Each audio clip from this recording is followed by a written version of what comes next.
बिल्कुल सच्ची घटना जो आंखों के सामने घटी है। आप लोग बांका जिला तो सभी जानते हैं, भागलपुर से आगे बांका जिला है और बांका जिला के अंतर्गत एक बभन गांव नाम के गांव है। वहां रामकुंड बाबू नाम के एक व्यक्ति, बहुत धनाढ़ व्यक्ति थे, सेठ कहिए रामकुंड बाबू। संपत्ति तो बहुत थी उनके पास, लेकिन एक पुत्र रत्न नहीं तो बेकार जीवन। उस संपत्ति को आगे कौन भोगेगा, उसका उत्तराधिकारी कौन बनेगा, इसी बात की चिंता। अभी नहीं आइए कोई, यहां बैठिए, बाद में प्रणाम कीजिएगा। बोलिए श्री सद्गुरु। अभी जो भी आवे उनको रोक दीजिए, तो बैठाइए।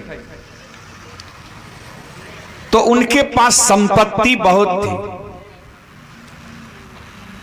लेकिन एक बेटा लड़का नहीं, एक पुत्र नहीं, तो जीवन सुना सुना जैसे लग रहा था। चिंतित रहा करते थे कि आखिर ये इतनी सारी संपत्ति, जमीन जायदाद, महल मकान, रुपया पैसा, बाग बगीचा जो है, मेरे बाद, हम दोनों पति पत्नी के बाद इसका उत्तराधिकारी कौन बनेगा। एक दिन लेकिन थे वह बहुत गुरु महाराज के परम शिष्य, सत्संगी थे। गुरु महाराज से भजन भेद लेकर, जुक्ति जानकर भगवान की भक्ति करते थे। गुरु के प्रति काफी आस्था और विश्वास रखते थे। यदा कदा जब मन होता था तो कुप्पा घाटा के गुरु दर्शन कर जाते थे। एक बार रामकुंड बाबू बांका जिला से भागलपुर कुप्पा घाट आए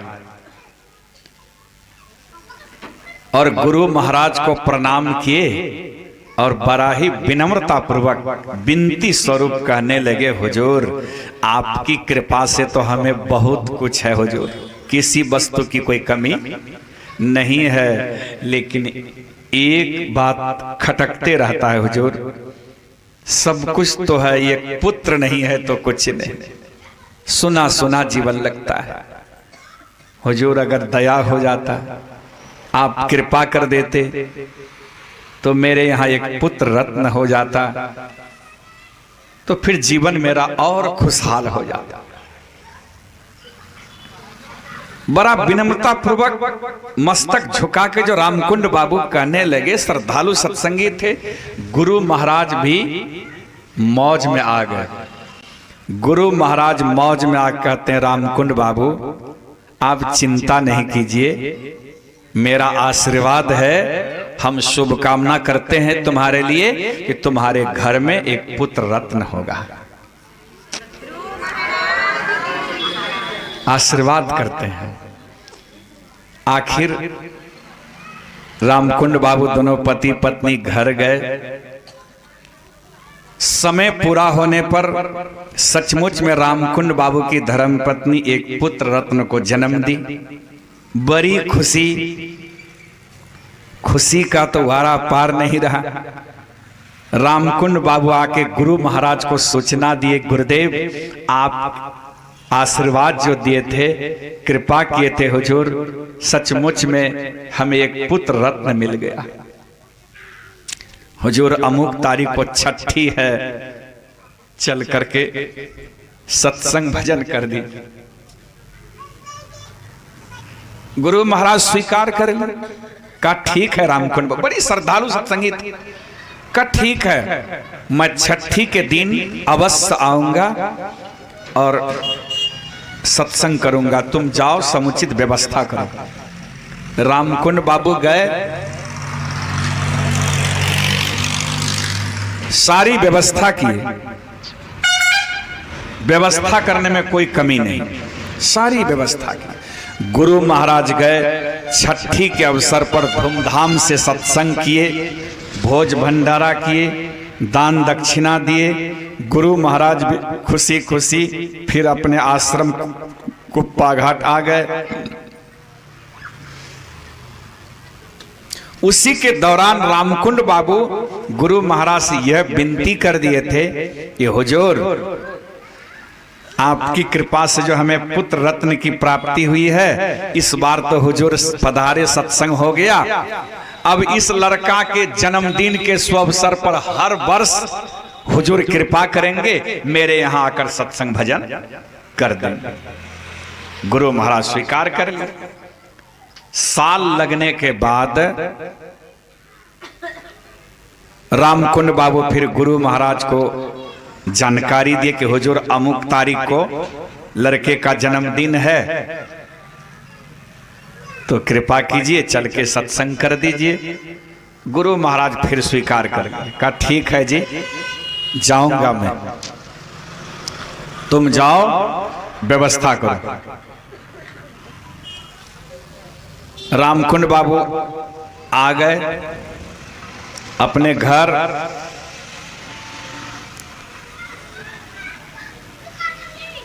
जानते ही थे कि गुरु महाराज जहां पधारने वाले होते थे वहां तो लगता था इतने भीड़ उमड़ पड़ती थी कि लगता था जिला वार्षिक ही हो रहा है।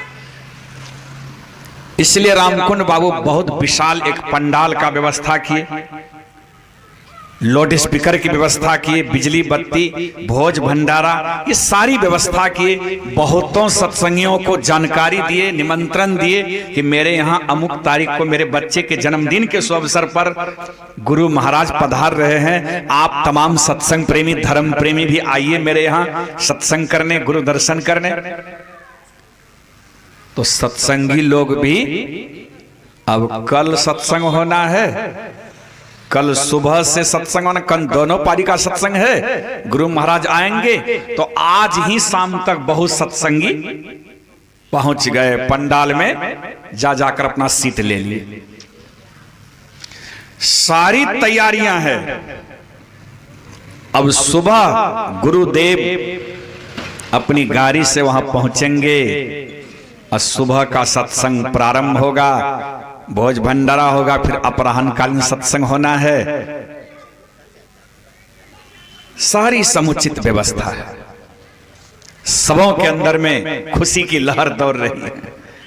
लेकिन प्रभु की मौज, प्रभु की मौज,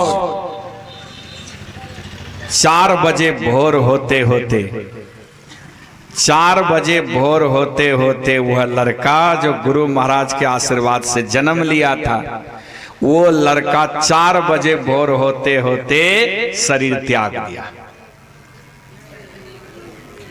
यह कोई बनावटी बात नहीं, बिल्कुल सच्ची बात। यहां गुरु का चमत्कार न देखिए, गुरु का क्या चमत्कार है, गुरु की क्या महिमा है, यह देखना है हम लोगों को। और शिष्य भी कैसा होना चाहिए, तब ना गुरु की कृपा बरसेगी। गुरु अगर योग्य हैं, गुरु अगर योग्य हैं, पूर्ण धनी है, त्रिकालदर्शी संत है, शिष्य अगर जैसे तैसे है, तो फिर गुरु कृपा काम नहीं करेगी।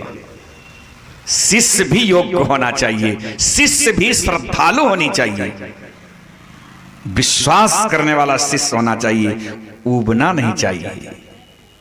देखिए क्या होता है, जब वह लड़का शरीर त्याग कर दिया तो उस लड़के की मां यानी रामकुंड बाबू की धर्म पत्नी, वह तो बेचारी फुट फुट करके रोने लगी। क्या घटना, कैसी घटना घट गई। आज सत्संग होना है मेरे यहां धूमधाम से, पुत्र उत्सव में सत्संग होना है, एक तरह से पुत्रेष्टि जग हो गया। ही पुत्र उत्सव में सत्संग जग की समुचित सारी व्यवस्था है, और जिसके नाम पर सत्संग होना है वही बेचारे दुनिया छोड़कर चले गए। रामकुंड बाबू की धर्म पत्नी फुट फुट करके रोने लगी, आंसू बहने लगी। भला क्यों नहीं, माँ के लिए बेटा बेटी तो कलीजा का टुकड़ा होता है ना, कलीजा का टुकड़ा होता है। वह जब रोने लगी तो रामकुंड बाबू बड़े धैर्यवान, रामकुंड बाबू अपनी पत्नी को समझाते हैं, कहा रो मत, रोने से काम नहीं बनेगा, रो मत। अगर तुम बिलख बिलख करके रोएगी तो बहुतों को जानकारी हो जाएगी कि रामकुंड बाबू के पुत्र शरीर त्याग कर दिया।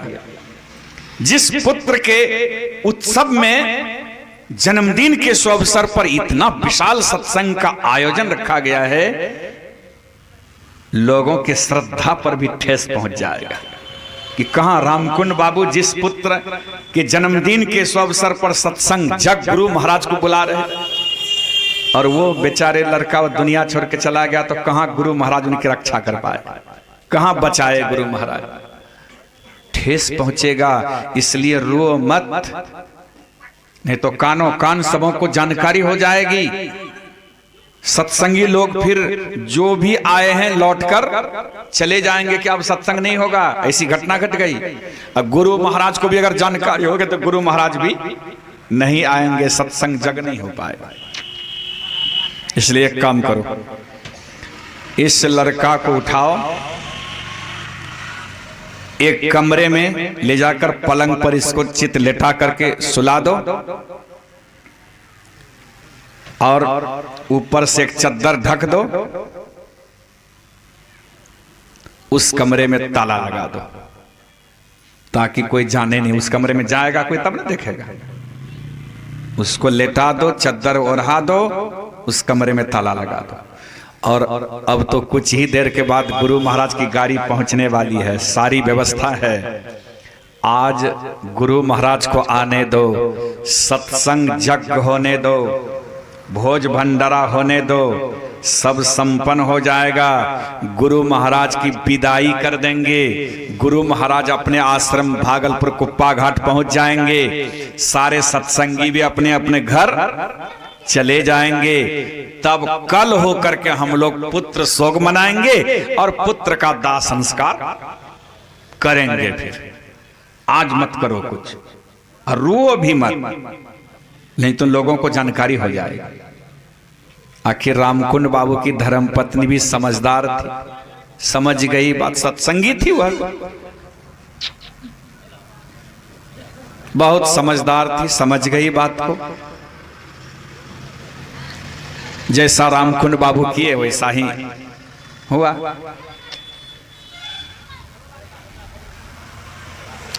कुछ ही क्षण के बाद रामकुंड बाबू देखरेख करने लगे सत्संग की व्यवस्था। गुरु महाराज की गाड़ी आ गई, जय जयकार होने लगा। गुरु महाराज सीधे मंच पर पधारे। बहुत सत्संग प्रेमी धर्म प्रेमी पहुंच गए। ठाट बाट से सुबह का सत्संग हुआ, जम करके सत्संग हो गया। सत्संग समाप्ति के बाद आरती लगी, और आरती हो जाने के बाद जब गुरु महाराज अपने निवास में आए, उधर भोज भंडारा हो रहा है। गुरु महाराज अपने निवास में आए, जहां उनको निवास दिया गया था। तो गणमान सब कुछ 8-10 ठो सत्संगी गुरु महाराज के पास जाकर के नीचे दरी बिछी हुई थी, बैठ गए। कुछ अपना गुरु महाराज से प्रश्न करने लगे, बातचीत करने लगे। और संजोग से रामकुंड बाबू भी पहुंच गए। वहां पहुंचे, गुरु महाराज के सामने रामकुंड बाबू भी बैठे तो सही, लेकिन सिर नीचे करके चिंतित मुद्रा में, सिर नीचे करके जाके बैठ गए, मुंह लटका के एक तरह से। बातचीत करते करते गुरु महाराज बोल उठे, रामकुंड बाबू, अगर आपको सत्संग नहीं करवाना था तो सत्संग कैंसिल कर देते। सत्संग नहीं करवाना था तो सत्संग कैंसिल कर देते, स्थगित करते, सत्संग नहीं होता। इस सत्संग जग भी करवा रहे हैं, इस सामने आके मुंह लटका करके बैठे हैं। इस सत्संग में जो खर्च वर्च होता है इसका दर्द है, इसी की परेशानी है कि इतना इतना खर्च हो रहा है। नहीं करते सत्संग, सत्संग भी कर रहे हैं, मुंह लटका के बैठे हैं, अच्छा लगता है। तब तक कोई पड़ोसी को इस बात की जानकारी हो गई थी। वो बोल उठे कि गुरुदेव, रामकुंड बाबू को सत्संग में खर्च वर्च का कोई विशेष दर्द नहीं, ये तो उदार दिल के हैं, इनका मुट्ठी ढीला है, खुला है मुट्ठी इनका, उदार दिल के हैं, सत्संग में लाखों लाख रुपया खर्च करने वाले हैं ये, जरा सा भी इनको हिचकिचाहट नहीं होता है सत्संग जग करने में। उसका दर्द नहीं है गुरुदेव, उसकी चिंता नहीं है, चिंता तो इनको इस बात की है कि आप ही की कृपा से, आप ही की दया से, आशीर्वाद से जो इनका एक पुत्र रत्न हुआ था, जिस पुत्र के जन्मदिन के अवसर पर इतनी समुचित सारी व्यवस्था किया है, सत्संग जग हो रहा है, वही पुत्र इनका 4 बजे भोर में ही दुनिया छोड़कर परलोक गमन कर गया। इसी बात की चिंता है गुरुदेव, इसी बात की चिंता है। अब गुरु महाराज सब कुछ जानते हुए, ये तो पार ब्रह्म परमात्मा है। अभी पाठ के करी में हम लोगों ने सुना, बंदो गुरुपद कंज कृपा सिंधु नर रूप हरि, नर रूप में साक्षात पार ब्रह्म परमेश्वर है, हरि है। संत और भगवंत में कोई अंतर नहीं होता। जो पहुंचे हुए संत होते हैं उनमें और परमात्मा में कोई अंतर नहीं। हमारे संत साही ने भी कहा, परमात्म साकार संत हैं, यह गुरु ज्ञान बताई, नहीं कछु भेद, संत भगवंत ही वेद पुराण हो गाई। संत और भगवंत में कोई अंतर नहीं। तो गुरु तो साक्षात पार ब्रह्म परमात्मा होते हैं, हर अंतर्यामी होते हैं, उनकी आत्मदृष्टि खुली होती है, वो सब कुछ जानने वाले, सब कुछ जानने वाले होते हैं। जानबूझ करके गुरु महाराज अनजान के तरह कहते हैं, क्या क्या बोल रहा है रामकुंड बाबू के वह पुत्र 4 बजे भोर में ही शरीर त्याग कर दिया? ऐसा तो हो ही नहीं सकता है। कहा हाँ गुरुदेव, ऐसा हो गया है। कहे मान्य बात है, क्या तुम उस लड़का को दाह संस्कार कर दिया? कहा नहीं गुरुदेव, अगर उस लड़का के दाह संस्कार के पीछे लगते तो फिर सत्संग जग ठप हो जाता। इसलिए उस लड़का को एक कमरे में एक पलंग पर चित लेटा दिए हैं और चद्दर से ढक दिए हैं, उस कमरा में ताला लगा के रख दिए। कहा चलो तो चलो थोड़ा हम भी देखें। गुरु महाराज मौज में आए, कहा चलो थोड़ा हम भी देखें कैसे वह लड़का शरीर त्याग कर दिया।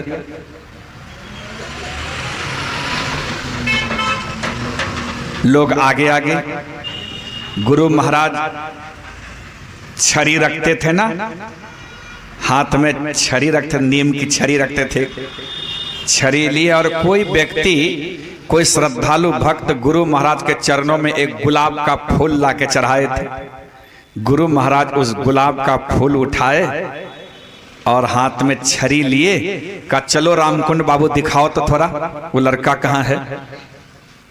ले गए, ताला खोल दिए, अंदर में प्रवेश किए। गुरु महाराज के चद्दर हटाओ, चद्दर हटा दिए, लड़का को तो चित लेटा दिए थे। गुरु महाराज भी गौर से देखे और अपने छड़ी से 3 बार उस लड़का को स्पर्श करा दिए, सिर से पैर तक। और वो गुलाब का फूल जो हाथ में ले गए थे गुरु महाराज, उस लड़का के छाती पर रख दिए। मानो गुरु महाराज सचमुच में उस लड़का का फिर प्राण प्रतिष्ठा कर रहे हैं। उस लड़का के छाती पर गुलाब का फूल रख दिए और कहने लगे, रामकुंड बाबू, बच्चे की मां कहां है, उसे बुलाइए। वो बेचारी भी तो साइड में, अंदर ही अंदर वह सिसक रही थी। ये कैसी घटना घट? का बच्चे की मां कहां है रामकुंड बाबू, उनको बुलाइए। वो बेचारी भी सामने आई। कहा गुरुदेव क्या कह रहे हैं? कहा मैं कह रहा हूं इस बच्चे को उठाओ, गोद में लो और तुम स्तनपान कराओ इसे। वो बेचारी कहते गुरुदेव ये तो 4 बजे भोर में ही शरीर त्याग कर दिया ये बच्चा, ये दूध पिएगा अभी स्तनपान करेगा ये? गुरु महाराज कहते मैं कह रहा हूं ना, उठाओ इसे अपने गोद में लो और तुम स्तनपान कराओ इसे। गुरु महाराज का आदेश मानकर उस बच्चे को, रामकुंड बाबू की धर्मपत्नी उस बच्चे को उठाकर अपने गोद में लिए और जैसे बच्चे का मुंह अपने स्तन पे सटा दिए, बच्चा दूध पीना शुरू कर दिया। वह बच्चा दूध पीना शुरू कर दिया। यह बिल्कुल सच्ची चमत्कार है गुरु महाराज की। गुरु महाराज में वह ताकत, वह शक्ति, वह क्षमता है जो मुर्दे को भी जिंदा कर सकता है। मुर्दे को भी जिंदा करने का पावर, वह ताकत, वह शक्ति, वह क्षमता गुरुदेव में है। और ऐसी ऐसी बहुत सारी चमत्कार गुरु महाराज दिखाए हैं। अगर आप लोगों को विश्वास नहीं होता है तो आप बांका जिला बभन गांव जाकर के देखिए। रामकुंड बाबू का नाम वहां विख्यात है। रामकुंड बाबू तो अभी सौसरी में नहीं है। जिस लड़का को गुरु महाराज जीवित किए थे वो अभी उम्रदार हो गया है, अभी मेडिकल चला रहा है वहां। जिस लड़का को गुरु महाराज जीवित किए थे, बिल्कुल सच्ची बातें हैं, सच्ची घटना है।